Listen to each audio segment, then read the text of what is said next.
Party एक तरफ और हमारी संस्कृति और हमारे सारे बुजुर्ग एक तरफ।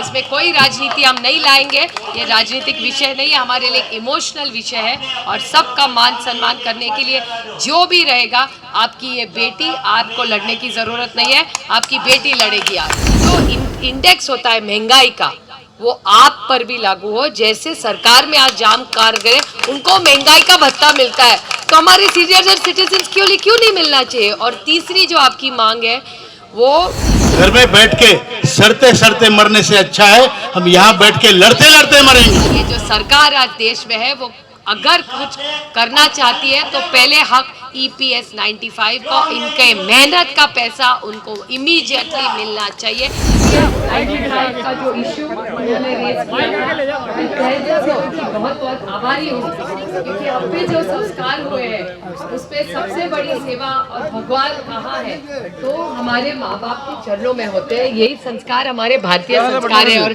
भगवान की सेवा मतलब हमारे सीनियर सिटीजन और माँ बाप की सेवा होती है।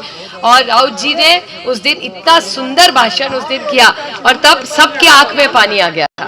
और उन्होंने जो पीड़ा बताई वो इतनी दर्द वाली थी कि अगर कोई नाना नानी और दादा दादी, उनके मेहनत के पैसे वेरी विश्वास के नाते से उन्होंने दिए हैं सरकार को, और सरकार ने रखे, और उनके बेटे, पोता या पोती का जन्मदिन होता है, उसको एक छोटा सा गिफ्ट भी नहीं दे पाते।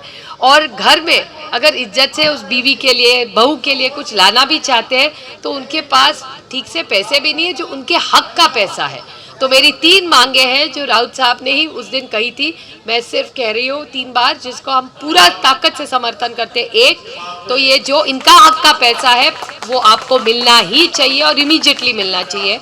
दूसरा कि जो इंडेक्स होता है महंगाई का, वो आप पर भी लागू हो। जैसे सरकार में आज जाम कारगर उनको महंगाई का भत्ता मिलता है, तो हमारे सीनियर सिटीजन क्यों नहीं मिलना चाहिए। और तीसरी जो आपकी मांग है, वो कि अगर मियाँ या बीवी दोनों में से कोई भी चल बसे, तो उसके बाद वो पूरा पैसा उस फैमिली को उस तरह से ही मिलना चाहिए, कम ज़्यादा नहीं होना चाहिए। और मेडिकल में उनको पूरी राहत मिलनी चाहिए, क्योंकि बहुत महंगा हो रहा है मेडिकल आज, और सरकार कह रही है कि वो उसकी गारंटी दे रही है, तो सरकार दे रही है तो अच्छी बात है, लेकिन पहला हक किसी का होगा, तो जैसे हमारे बच्चों का है वैसे हमारे सीनियर सिटीजन्स का भी है उतना ही। और आज हम किसके जिम्मे खड़े, हम खड़े क्यों है? क्योंकि हमारे माँ बाप ने कुछ त्याग किया, इसीलिए तो हम खड़े हैं।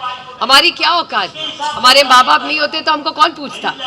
और इसीलिए ये जो हमको भारतीय संस्कार सिखाते हैं, उनको बड़ी विनम्रता से कहना चाहती हूँ कि अगर संस्कारी हो तो पहले अपने घर के बुजुर्ग जो है उनका मान कर सम्मान करो। तो अगर ये जो सरकार आज देश में है, वो अगर कुछ करना चाहती है तो पहले हक EPS 95 का, इनके मेहनत का पैसा उनको इमीडिएटली मिलना चाहिए। मैंने कल डिमांड्स का ड्रांस जो किया, तब हेमा जी का ही मैं रेफरेंस किया, क्योंकि हेमा जी इन सबको मोदी जी को मिलने लेके गए। तो हेमा जी अब बहुत अच्छी सांसद है, वो भी हम पार्टी एक तरफ और हमारी संस्कृति और हमारे सारे बुजुर्ग एक तरफ। इसमें कोई राजनीति हम नहीं लाएंगे, ये राजनीतिक विषय नहीं है, हमारे लिए इमोशनल विषय है। और सबका मान सम्मान करने के लिए जो भी रहेगा, आपकी ये बेटी, आपको लड़ने की ज़रूरत नहीं है, आपकी बेटी लड़ेगी आज। और हेमा जी भले दूसरे पार्टी में हो, लेकिन हमारी बड़ी नेता है, हमारी बड़ी बहन है, तो हेमा जी का भी हम साथ में लेंगे। और EPS 95 के इससे आगे ठंड में आप नई स्वेटर पहन के बढ़ेंगे, फिर हमारे को लेके कैसे बच्चे हम, आपके सब सीनियर सिटीजन्स को आप यहाँ ठंड में बैठा रहे हो, तो हम आपके बच्चे हैं और आपको न्याय दे के रहेंगे। और एक बात, हमारी पार्टी का जो मैनिफेस्टो होगा उसमें EPS 95 और सारी मांगे हम पूरी ताकत से डालेंगे। ये हमारी महाराष्ट्र की शान है। राउत जी कुछ कह रहे हैं? मैं ये कहना चाहता हूँ, आज सुबह मैं हेमा मालिनी जी से मिला, उन्होंने मुझे जानबूझकर ये कहा कि सुप्रिया जी सुले ने आपका मुद्दा बहुत अच्छा उठाया है, उनको अपनी तरफ से धन्यवाद कीजिए। तो मैं अपनी सबकी तरफ से, और दूसरी बात आज उनके पिताश्री माननीय शरद पवार जी का जन्मदिन है, उसके भी हम बहुत बहुत बधाई देते हैं। आप सब, ये आपका बड़ापन है और आप सबका आशीर्वाद है। Thank you. चलो भाई साहब 1 मिनट।